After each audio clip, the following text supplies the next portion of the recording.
ধর্ম দান করেছেন, so that we can live our entire lives according to the commands of Allah আল্লাহর আদেশ অনুসার and in the manner shown to us by Prophet Muhammad sallallahu alaihi wasallam. এবং নবী মুহাম্মদ সাল্লাল্লাহু আলাইহি ওয়াসাল্লামের দেখানো পদ্ধতিতে আমাদের সমগ্র জীবন পরিচালনা করতে পারি।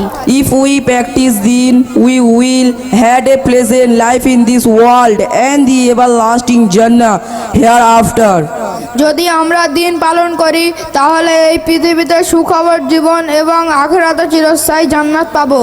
May Allah Ta'ala grant us all the ability to practice the deen. Ameen. Wa akhir dawana anil hamdulillahi rabbil alamin. আল্লাহ তাআলা আমাদের সকলকে দিন পালন করার তৌফিক দান করুন, আমিন। ওয়া আখির দাওয়ানা আনিল হামদুলিল্লাহি রাব্বিল আলামিন। Assalamu alaikum wa rahmatullahi wa barakatuh.